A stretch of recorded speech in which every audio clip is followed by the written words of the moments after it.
आज की कहानी है नमक का दारोगा। नमक का नया विभाग बनने के बाद नमक के व्यापार पर रोक लग गई। बावजूद इसके लोग चोरी छिपे इसका व्यापार कर रहे थे। नमक का व्यापार करने के लिए कई हथकंडे अपनाए गए।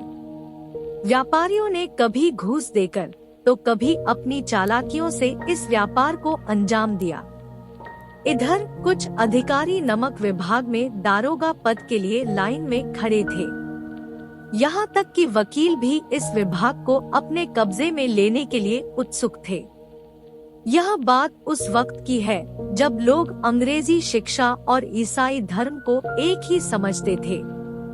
इस दौरान फारसी का भी ज्यादा प्रभाव था। प्रेम कहानियां और श्रृंगार रस के काव्य पढ़कर फारसी लोग ऊंचे पद हासिल कर लेते थे। इधर मुंशी वंशीधर भी जुलेखा की विरहकथा से निकलकर सीरी और फरहाद की प्रेम कथा के सहारे काम ढूंढने निकल पड़े थे। वंशीधर के पिता एक अनुभवी इंसान थे, इसलिए उन्होंने वंशीधर को घर की बिगड़ती आर्थिक दशा के बारे में बताया। उन्होंने कहा, बेटियां जवान हो रही है और मैं अब कितने दिन का मेहमान हूँ, कुछ नहीं कहा जा सकता।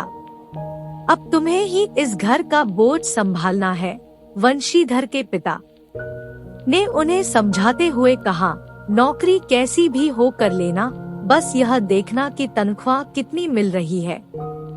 नौकरी ऐसी ढूंढना जिसमें ऊपरी कमाई हो, क्योंकि महीने की तनख्वाह से घर की जरूरतें पूरी नहीं हो सकती। ऊपरी आय भगवान का आशीर्वाद है, जिससे जिंदगी के हर शौक पूरे किए जा सकते हैं और इसी से बरकत भी होती है। वंशीधर के पिता ने उन्हें आगे समझाया, यह बहुत समझदारी का काम है। पहले लोगों को देखो, उनकी जरूरतों को समझे और फिर मौके की तलाश में जुट जाओ। इसके बाद जो ठीक लगे वो करो। यह याद रखना कि जरूरतमंद व्यक्ति के साथ सख्ती से पेश आने में ही फायदा है। वंशीधर बहुत होशियार और सज्जन पुरुष थे। वह पिता की सारी बातें सुनकर मंजिल की ओर बढ़ चले। समय का पहिया आगे बढ़ा और देखते ही देखते वंशीधर नमक के दारोगा बन गए। नमक विभाग में दारोगा की नौकरी पाकर वंशीधर बहुत खुश थे। वंशीधर की तरक्की देख पड़ोसियों को उनसे जलन होने लगी। वंशीधर को नमक विभाग में 6 महीने भी नहीं हुए थे कि विभाग के अधिकतर लोग उन पर आंख मूंदकर भरोसा करने लगे थे। उन्होंने अपने काम और अच्छे व्यवहार से आला अफसरों की नजरों में बड़ा सम्मान पा लिया था। विभाग के अफसर भी उन पर बहुत भरोसा करने लगे थे, जबकि कुछ अफसर वंशीधर से जलते भी थे। सर्दियों का मौसम शुरू हो चुका था। वंशीधर के दफ्तर से कुछ दूरी पर जमुना नदी बहती थी, जिस पर एक छोटा पुल बना हुआ था। रात का समय था। नमक के सिपाही और चौकीदार नशे में मस्त थे। नमक के दारोगा मुंशी वंशीधर भी दफ्तर में आराम कर रहे थे। उन्हें अचानक कुछ गाड़ियों और मल्लाहों की आवाजें सुनाई दी। आवाज सुनकर दारोगा जी नींद से जागे। दारोगा जी के मन में सवाल आया कि आखिर इतनी रात में गाड़ियां नदी के पार क्यों जा रही हैं? दारोगा जी ने अपनी वर्दी पहनी और तमंचा जेब में रखकर पुल पर जा पहुँचे। वहाँ उन्होंने देखा कि कई गाड़ियां एक कतार में पुल पार कर रही हैं। उन्होंने कड़क आवाज में पूछा, यह किसकी गाड़ियां हैं? दारोगा जी की दहाड़ सुनकर वहाँ थोड़ी देर के लिए सन्नाटा छा गया। उनमें से किसी एक ने दारोगा जी को बताया, ये पंडित अलोपीदीन की गाड़ियां हैं। दारोगा जी ने पूछा, अलोपीदीन कौन है? वहाँ मौजूद लोगों ने कहा, अलोपीदीन दातागंज के हैं। यह सुनकर दारोगा जी चौंक गए, क्योंकि पंडित अलोपीदीन इस इलाके के जाने माने जमींदार थे और वह रोजाना लाखों रुपए का लेन देन करते थे। इस इलाके में हर छोटे बड़े शख्स ने उनसे कर्ज लिया हुआ था। पंडित अलोपीदीन का बहुत बड़ा व्यापार था। उन दिनों अंग्रेज अफसर शिकार खेलने उनके इलाके में आते और अलोपीदीन उनकी खातिरदारी करते थे।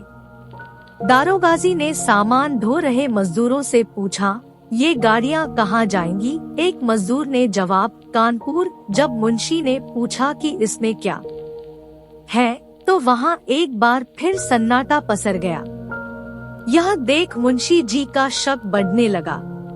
फिर दारोगा जी ने जोर देकर पूछा, क्या तुम सब गूंगे हो गए हो? मैंने पूछा, इसमें क्या है? जब इस बार भी किसी ने कोई जवाब नहीं दिया तो मुंशी जी गाड़ी में लदे सामान को देखने चले गए। उन्होंने देखा कि गाड़ियां नमक से भरी हुई है। इस घटना की सूचना जैसे ही पंडित अलोपीदीन को मिली, वो लिहाफ ओढ़े दारोगा के पास खड़े हो गए और बोले, दारोगा साहब, ऐसा क्या अपराध हो गया हमसे कि गाड़ियों को आगे जाने नहीं दिया जा रहा है? दारोगा वंशीधर ने कहा, यह सरकारी आदेश है।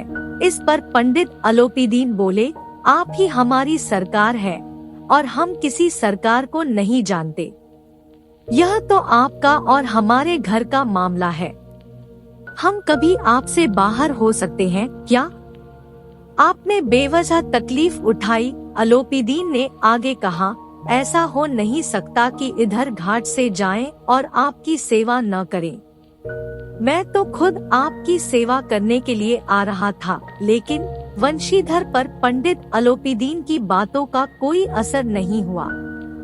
वंशीधर एक ईमानदार दारोगा थे, इसलिए अलोपीदीन की घूस देने की बात पर बोले, मैं उन अफसरों जैसा नहीं हूँ जो पैसों के लिए अपना ईमान बेच देते हैं। मैं आपको हिरासत में लेने आया हूँ और आपको मेरे साथ चलना होगा।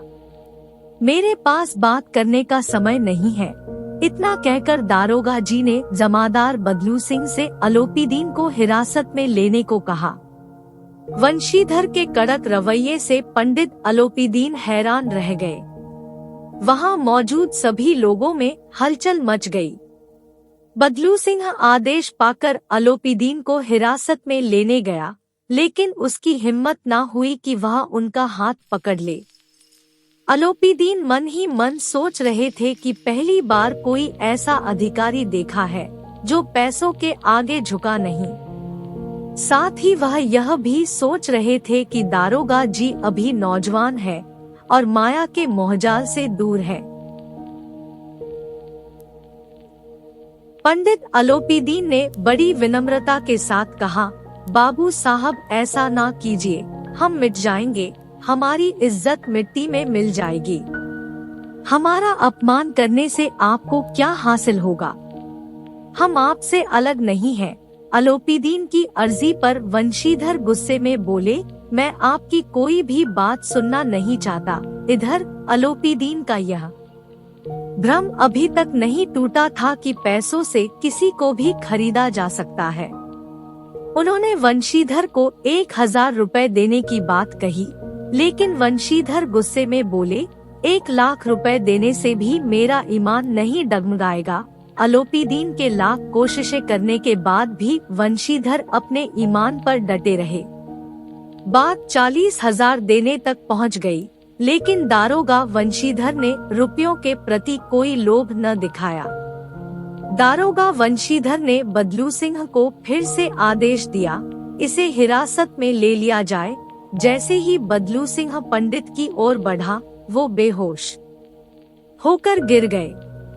पंडित जी की गिरफ्तारी की खबर आग की तरह आसपास के इलाकों में फैल गई। इस घटना पर सभी अपना अपना मत रख रहे थे।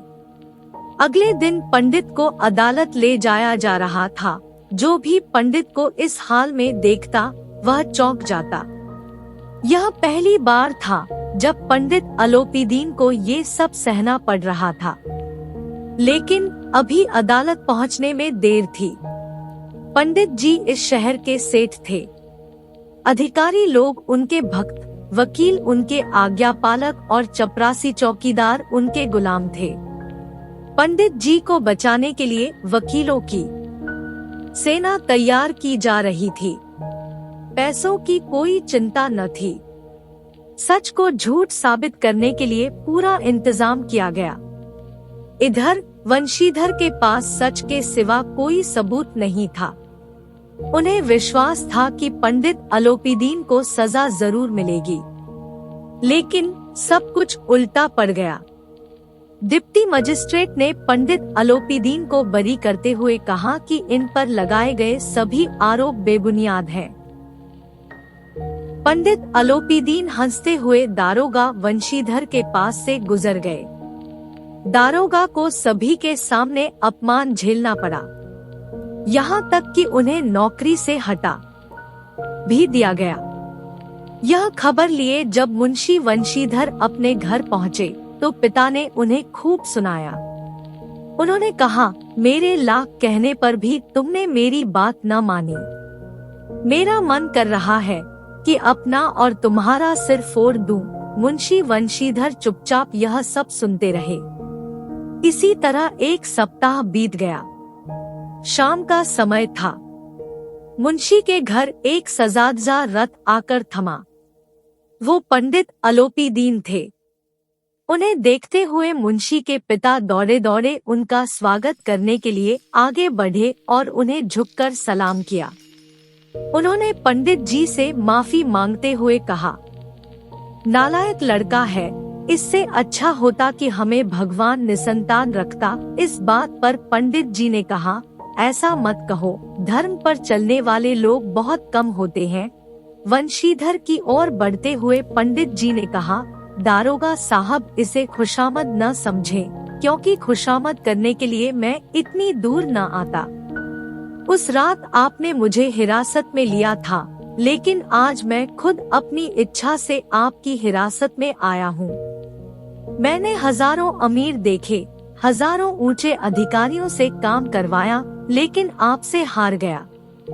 मैंने सभी को अपना और अपनी दौलत का गुलाम बनाकर छोड़ दिया, लेकिन आज आप मुझे आज्ञा दे कि मैं आपसे कुछ विनती करूं।